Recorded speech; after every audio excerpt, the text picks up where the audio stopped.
Un viernes Jesús murió en la cruz, por eso hoy estamos aquí, de ahí Viernes Santo. Y siempre me he preguntado desde niño, ¿quién sentenció la muerte de Jesús? Independientemente de la teología, de saber que fue enviado por su Padre para morir por nuestros pecados. ¿Quién fue? ¿Quiénes fueron los que mataron a Jesús? ¿Pilato? ¿Los romanos? ¿Los judíos? ¿Los sumos sacerdotes? ¿La muchedumbre? ¿La gentuza? ¿La chusma? No sé. Siempre me pregunté quiénes fueron los que llevaron a Jesús a la cruz. ¿Cómo fue que un hombre manso y humilde que bendijo a los niños y que era amigo de los pecadores, amigo de la gente, acabó ejecutado como un enemigo del Estado? Pero la tarde del viernes, 3 cruces se levantaban en el Gólgota, fuera de las puertas de Jerusalén, como se solía ejecutar a los delincuentes, a los proscriptos, a los inmundos, que así se consideraban los crucificados. Y en esas cruces, el viernes por la tarde, cuelgan los cuerpos de 2 ladrones. La cruz del medio está vacía porque su víctima ya había muerto y lo habían quitado de allí. Y sobre esa cruz cuelga un letrero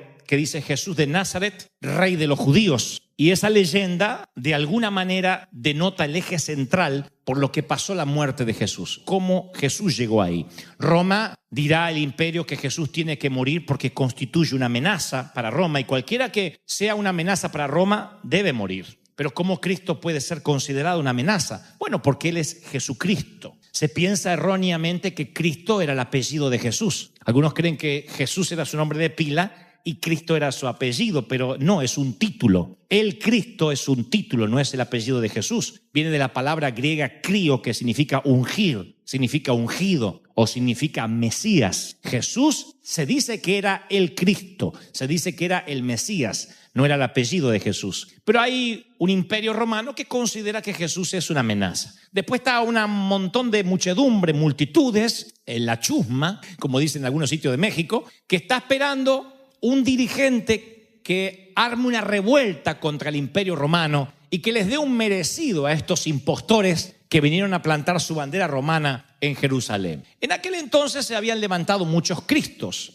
Hubo muchos pretendidos mesías en los tiempos de Jesús, en el primer siglo. En el Nuevo Testamento hay una pequeña narración donde habla de estos mesías. Hechos 5:36 dice: hace algún tiempo surgió Teudas, jactando de ser alguien, y se le unieron unos 400 hombres, pero los mataron a todos. O sea, no era el Mesías, no era el Cristo. Hechos, o el libro de los Hechos, menciona a Judas el Galileo, que también se hizo llamar el Cristo, era Judas el Cristo. El historiador Josefo dice que fundó la secta de los celotes, casi 2000 fueron crucificados junto con él, y las cruces luego quedaron en pie en los campos de Galilea, porque los romanos querían enviar este mensaje: si alguno de ustedes judíos vuelve a concebir la brillante idea de no pagar impuestos, recuerde que Roma tiene muchas cruces para todos ustedes. Y todas esas cruces estaban allí, advirtiéndole a Roma que el primer Cristo, entre comillas, que se levantara en contra del imperio romano, estaba condenado a morir, o decapitado o crucificado. Esas cruces estaban en los campos de Galilea, 2000 vacías, como testimonio de que allí habían sido ejecutados 2000 insurrectos. Jesús era un muchachito cuando esto ocurrió. Ahora, ¿cómo saber quién era el verdadero Mesías cuando se levantaban tantos Mesías, tantos Cristos? Es muy parecido a la película del rey Arturo, no sé si ustedes la vieron alguna vez, que el verdadero rey de Inglaterra era el hombre que podía sacar la espada de la piedra. ¿La vieron alguna vez? ¿Sí o no? Si podía sacar la espada de la piedra, es que ese era el rey. Yo hago esta comparación porque el Mesías, pensaban los judíos, era aquel que podía derrotar a Roma. Si no derrotaba a Roma, que era el imperio que tenía afligido y tenía esclavizado a Israel, entonces no era el verdadero Mesías. Si acababa crucificado, no era Mesías. Si acababa decapitado, no era el Mesías. Y hubo por lo menos 18 candidatos a Mesías, de los cuales tenemos noticia en los días de Jesús, y todos encontraron el mismo destino. Ahora Jesús crece, hace todas las cosas que hacían los supuestos Mesías, habla de un reino, exhibe poder, hace milagros, tiene autoridad, y muchas veces le decían: tú eres el rey de los judíos, y él rechazaba ese título. Aun cuando multiplicó milagrosamente los peces y los panes,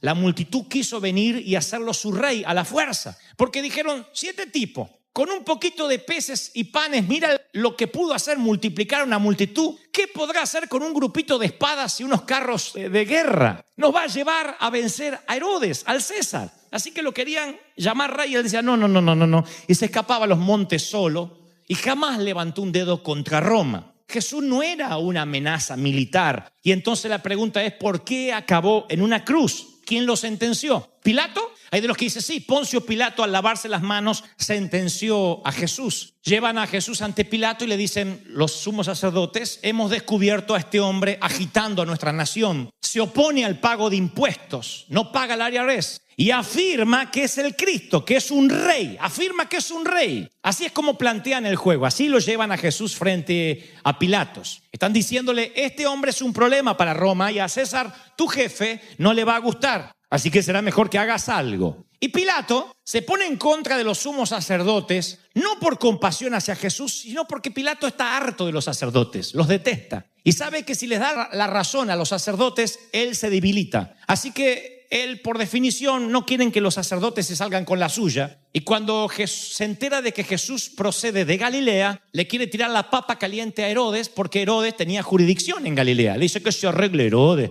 ¿qué me vienen a mí con este Jesús? 18 habían pasado por el patio de Pilatos, 18 Mesías. A los 18 anteriores los había mandado a decapitar. Uno más dijo que se arregle Herodes si a este ni siquiera lo encuentro culpable. Herodes no pica el anzuelo. Dice, no, Pilato, ese es tu problema. Así que senténcialo tú o perdónalo tú. Así que Pilato no sabe qué hacer, se vuelve hacia la multitud y se le ocurre una treta. Dice, ya sé, para las Pascuas es la costumbre siempre soltar un malhechor. Así que voy a elegir por decreto perdonarle la vida a uno, soltar a uno, o a Jesús o al peor, que se llamaba Chapo Guzmán. No, Barrabás. Barrabás era un homicida, pero estaba dispuesto a matar romanos. Y cuando Pilato dice, cuando les ponga en la balanza a Jesús y Barrabás, ¿quién va a querer a Barrabás otra vez suelto en las calles? Esa es una buena solución. Les voy a dar a alguien peor que este. Así que se para Pilato, ya que Herodes no lo quiere ayudar. Pilato se para ante la muchedumbre y le dice, pueblo, hoy es Pascuas, o se acercan las Pascuas. ¿A quién quieren liberar? ¿Jesús o Barrabás? Y la multitud grita, ¡Barrabás! ¡Chapo Guzmán! Pilato no lo puede creer. Claro, hay una razón. No es que tienen un odio desmedido hacia Jesús. Es que Jesús no resultó ser el conquistador que le devuelva la libertad a Israel y vaya en contra de Roma. Jesús es un Mesías pasivo, no es un verdadero Mesías, no es un rey Arturo que quita la espada de la piedra. Es otro falso, como los 18 Mesías que se levantaron antes, porque el Mesías lo primero que tiene que hacer es organizar un batallón y levantar en armas a Israel contra el Imperio Romano, mínimo. Eso es lo que esperaban los judíos. No querían un Mesías que hablara del reino de los cielos, del más allá. Querían uno que viniera a batallar, un Che Guevara, que trajera la revolución bolivariana. Pero este no traía ninguna revolución, al menos no en la tierra. Así que prefieren a Barrabás. Piensan, sí, Barrabás va a matar a los romanos. Quizá Barrabás sea el Mesías y el líder. Y allí la escena famosa donde Pilato se lava las manos. No es que Pilato se preocupe por Jesús. Él sabía que la acusación contra Jesús es falsa. Pero Pilato tiene problemas mayores que estos Mesías que llegan por semana a su patio. Pero los principales sacerdotes cuentan con un naipe del triunfo. Le dicen, si dejas en libertad a este hombre, no eres amigo del emperador, no eres amigo del César, porque cualquiera que se quiera hacer rey aquí es enemigo. Así que, si no quieres que el César sea tu enemigo, Pilato, tienes que matar a este hombre que se hace llamar rey. Pilato no puede arriesgarse a que el César diga que es un blando, que no mata a los terroristas o a los que se quieren levantar en contra del Imperio Romano. Así que se encuentra entre la espada y la pared y le pregunta a Jesús, no se pierdan estos detalles que algunos dicen, yo sé esta historia de memoria, estoy seguro que lo que te contaré nunca lo has pensado. Pilato observa a Jesús y hace esta pregunta. Es la pregunta que penderá toda la vida ministerial de Jesús. Desde que es bautizado en el Jordán hasta llegar a este momento se lo preguntaron decenas de veces y Jesús siempre lo negó o se quedó callado. Ahora se lo pregunta a Pilato, le dice, hey, ¿tú eres el rey de los judíos? Entiendan lo que les dije recién. Los sacerdotes dicen, cualquiera que en este imperio se quiera hacer llamar rey,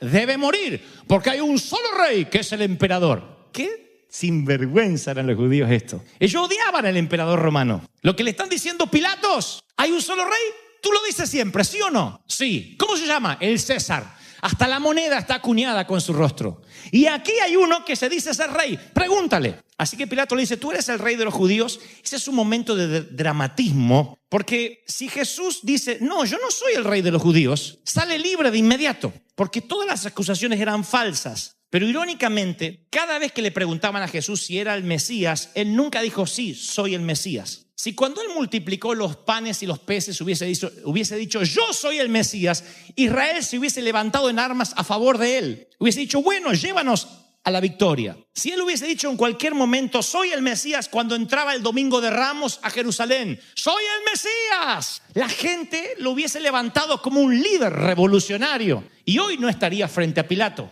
Nunca Jesús dijo en toda su carrera ministerial, yo soy el Mesías, excepto cuando ya no se podía defender, excepto cuando no había israelitas que podían victoriar por él, excepto cuando estaba allí sin ninguna defensa y Pilato le dice, ¿tú eres el rey de los judíos? Ahí no hay multitudes, no hay posibilidad que un ejército se levante para defenderlo. Ahí es cuando Jesús debió haberse quedado callado, pero él habla. Él dice, sí, tú lo has dicho. Él está diciendo, sí, yo soy el rey. Jesús sabe lo que va a suceder. Jesús mismo se está sentenciando a muerte. Él se hubiese quedado callado y no iba a la cruz. Pilato le dice, te voy a dar una única oportunidad. ¿Eres el rey o no eres el rey de los judíos? Jesús dice, tú lo has dicho, yo soy el rey. Y eso lo sentencia a la muerte. Los sacerdotes hicieron dos acusaciones. Lo acusaron de blasfemo para que las multitudes se pusieran en contra de él y de traición para que Pilato lo matara. Pero aún así no pudieron corroborar nada en ese juicio, porque la palabra dice que los jefes de los sacerdotes buscaban alguna prueba contra Jesús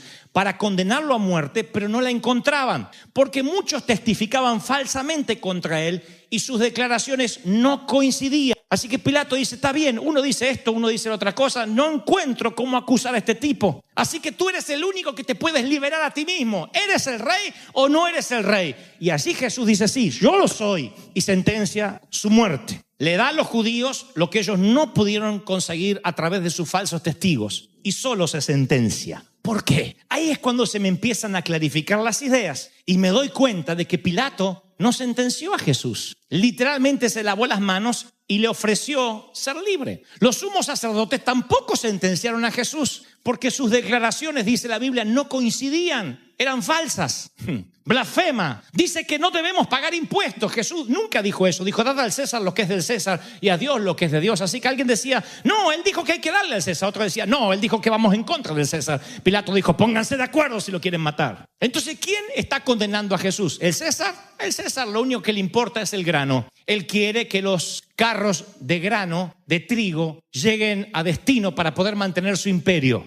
Es lo único que le preocupa al César. El grano en el Medio Oriente es lo que el petróleo en el Medio Oriente hoy. Así que a César le importa 3 cuernos, los mesías que se levantan por semana. Y este es uno más. El César tampoco está sentenciando a Jesús. Lo está haciendo el propio Jesús. ¿Por qué? Porque el propio Jesús decidió el día jueves que iba a morir el viernes. Él lo decidió. ¿Cuándo? En el huerto de Getsemaní. La raza humana empezó en un huerto con un hombre llamado Adán y la historia de uno que sería llamado el segundo Adán también acabaría en un huerto. Cuando Jesús estuvo en el huerto, él tenía muchas opciones todavía. Podía luchar con los celotes, que eran los terroristas de la época. Jesús tenía carisma, era joven, las multitudes lo iban a seguir hasta la muerte. Podía ocasionar una revolución ahí en el huerto. Podía retirarse con la gente que se llamaban los esenios, que eran los judíos que se ocultaban para que los romanos no le pusieran un pie encima, y ahí crear una comunidad diferente. Podía colaborar con los sumos sacerdotes, podía meterse dentro de las sinagogas y hacer una reforma tipo Lutero dentro de la Iglesia Católica. No la Iglesia Católica, pero dentro de la sinagoga. Lo que Lutero fue a la Iglesia Católica pudo ser Jesús a los judíos. ¿Podía Jesús hacer un trato con Pilato? Imagínense lo que hubiese sido el Hijo de Dios transformando el Imperio Romano desde dentro. Podía orar a Dios para que lo liberara y enviar una legión de ángeles. Podía pedir una legión o podía haber hecho un milagro más que terminara de convencer a todos. Pero Jesús en el huerto de Getsemaní, cuando ya promediaba la madrugada del viernes, dijo, no voy a huir, no voy a pelear, no voy a hacer un trato, no voy a deslumbrar a nadie, voy a morir. Y le dijo al Padre, no sea mi voluntad, sino la tuya. Porque Jesús sabía que un verdadero Mesías A diferencia de lo que creía el pueblo de Israel, no era el que iba a derribar a Roma. El verdadero Mesías era el que iba a morir por los pecados, el que iba a decidir morir por ti, por mí, por los romanos, por los judíos, por todos. Él dijo, voy a morir. Ahora, vamos a dejar de lado la teología, que Dios mandó al Hijo para que muriera por los pecados, lo sabemos. Jesús sabía que Roma mataba a los rebeldes. Si Él no moría, moría Barrabás. Así que en primer lugar Jesús murió para que no muriera Barrabás. Y si Barrabás, sí, para que Barrabás no muriera, Jesús muere. Jesús sabía que las multitudes esperaban solo una palabra de Él para ir en contra de los romanos. Y los romanos no es lo que muestran las películas de Hollywood. La mayoría de los soldaditos eran muchachitos de Siria, reclutados para trabajar para el Imperio Romano. Un montón de muchachitos. Si Israel se levantaba en armas, un montón de soldados romanos hubiesen muerto. Así que Jesús también muere por los romanos. Porque Jesús decide morir, los romanos viven. Jesús también sabía que los romanos acorralarían a sus discípulos y los ejecutarían. Había sucedido antes y volvería a suceder. Sus discípulos sabían cómo operaba Roma y que un Mesías fugitivo debía morir y todos sus cómplices con él. Así que Jesús decide no ser un fugitivo, se entrega y por eso le salva la vida a los seguidores. Jesús sabía que si decía cualquier palabra, sus seguidores iban a morir, así que también muere por sus discípulos. También muere por Jerusalén. Los que dijeron, crucifícale, muere por ellos. Porque si Jesús se levanta en armas contra Roma, Roma también puede aplastar a muchos de esos judíos y Él dice, no quiero que haya muertes. Él también muere por los que ahora le están diciendo que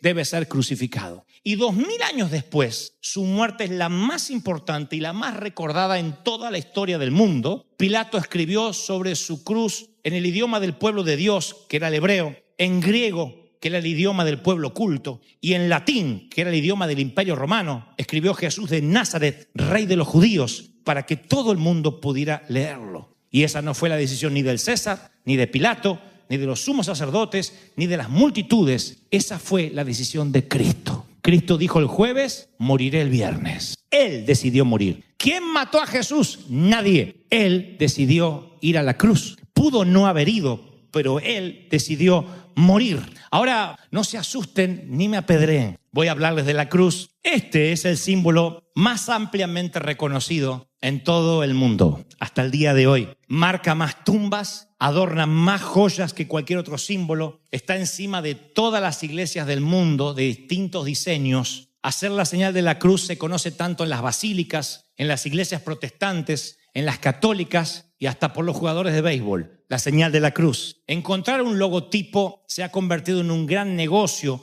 pero ninguna corporación, ninguna marca jamás ha tenido el branding que tiene la cruz. Nada ha sido tan difundido como la cruz. Es el método, piensen ustedes, más humillante que tenía Roma para matar a la gente. No piensen en esto como algo sagrado. Este es el método más humillante que tenía Roma para matar a alguien. Piensen ustedes si el ícono fuera una silla eléctrica, si el ícono que tuviéramos nosotros hoy de recuerdo fuera un elemento de tortura, una guillotina. Imagínense que Roma pasara por la guillotina a los Mesías. Hoy yo tendría una guillotina en la mano. Uno dice, bueno, la cruz es sagrada. No, la cruz siempre fue un elemento de tortura terrible para los que se decían ser Mesías. Pero cuando Jesús dice, yo voy a morir el viernes, Él cambia este símbolo que era el poder del Imperio Romano y se convierte en el símbolo del amor de Dios. La cruz se ha transformado en un símbolo de esperanza, simplemente porque Jesús decide, yo voy a morir el viernes. Por ti, por Dante, por María, por José, por Ramón, por Pedro. Yo voy a morir y a partir de que yo muera en esta cruz, nunca jamás la cruz va a ser igual, ni la van a ver igual.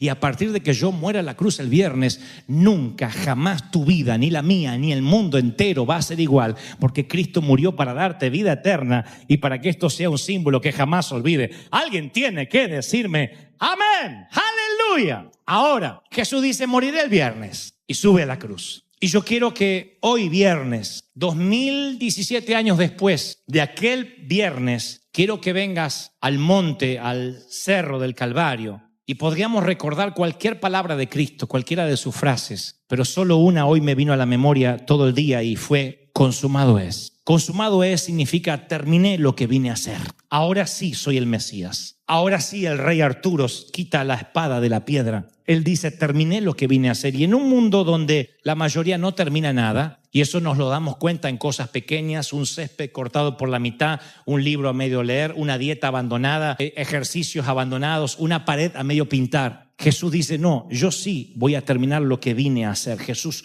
no desistió. Él dijo, consumado es. El trabajo fue concluido, la canción fue cantada, la sangre fue derramada, la muerte fue vencida, el precio ha sido pagado. Él dijo, consumado es. Voy a terminar lo que vine a hacer. Y yo sé que hoy hay gente que dicen, ¿sabes? Yo estoy a punto de rendirme en mi vida. No sé en qué área. Yo veía claramente cuando el Señor me decía hoy por la tarde, dile a mis hijos que no se rindan, que tienen que terminar aquello que yo les envié a hacer, aún desde el vientre de la madre. Si estás en oscuridad, si dices, estoy por bajar los brazos, no puedo más, estoy cansado de hacer lo bueno, desanimado porque no puedes continuar, cansado del trabajo, el Señor me dice que des un paseo por el Gólgota este viernes. Claro, no es el mismo viernes que Jesús murió, son muchos viernes después, pero estamos conmemorando el día que Él subió y dijo, consumado es. Él se sentenció a sí mismo para darnos acceso a la vida eterna. No es que lo mataron por error, no es que algo salió mal de los planes. Él dijo, es el momento. Y esa victoria al final fue la que nos dio acceso a que hoy estemos aquí. ¿Qué significa que el viernes? ¿Qué significa este viernes? Que Él no quiso irse a la eternidad sin llevarte, sin llevarme. ¿No te fascina eso? Él no quiso que te vayas al infierno y decidió bajar a los infiernos por ti antes que irse al cielo sin ti. Él dice, yo tengo que morir para darle acceso a esos hispanos que un día llenarán River 2000 y tantos años después. Yo tengo que subir a la cruz y subió a la cruz por nosotros. Yo no puedo dejar de pensarlo. Miren, lo más importante es que Él vino a morir para darte vida eterna. Lo más importante es que ni Pilato ni los sumos sacerdotes pudieron acusarlo con nada. Nadie podía crucificarlo si Él no decía esas palabras que no debió haber dicho. ¿Eres el rey de los judíos? Tú lo has dicho, lo soy. Y eso lo condenó a muerte. Si Él no hubiese dicho eso, el imperio lo habría perdonado y tú y yo no estaríamos hoy aquí. Pero Él decide subir a la cruz. Él decide un día jueves y dice literalmente, nadie me va a matar. Yo moriré el viernes por ti, por la gente, por los míos, por los que amo. Alguien tiene que decir amén. Nadie me va a matar. Yo moriré el viernes. ¡Aleluya!